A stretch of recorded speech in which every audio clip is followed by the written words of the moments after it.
Shutterstock Music. Est-ce que ça veut dire qu'on peut se faire soigner, on peut guérir d'une maladie par un soin énergétique? Alors de toute façon, voilà, quand on dit maladie, c'est mal à dit, donc le mal à dit. Ça veut dire que pour moi, toute maladie, entre guillemets, prend sa source dans l'émotionnel ou dans un système de fonctionnement au quotidien. Donc automatiquement, quand on arrive à mettre une conscience sur quels sont nos fonctionnements ou quelle est la partie, le traumatisme émotionnel ou les vécus qui n'ont pas été réglés, justement qui nous ont poussés à développer une maladie, c'est déjà une grosse partie du travail. Pour moi, dans l'évolution, quelle qu'elle soit, que ce soit l'évolution, le développement personnel ou le développement spirituel, ou justement d'accéder à une guérison d'une maladie, ça va toujours passer par 3 étapes incontournables et dans l'ordre.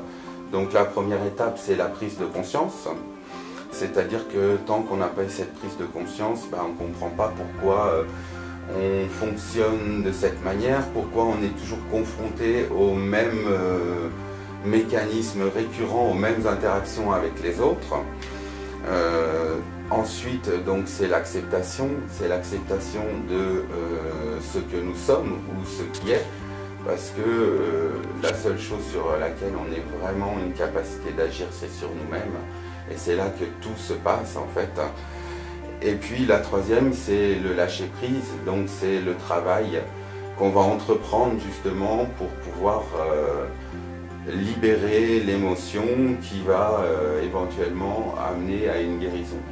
Et il faut savoir qu'on a tous un gros potentiel d'auto-guérison et des fois on a besoin d'aide justement d'une tierce personne pour pouvoir amener une prise de conscience qui va nous aider à nous repositionner, à changer pour justement aller vers une amélioration, voire avec la guérison, qui va permettre d'amener une amélioration ou même dans certains cas la guérison définitive de la maladie.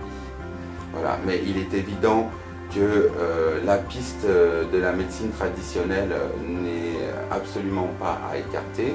C'est très important de regarder les deux aspects,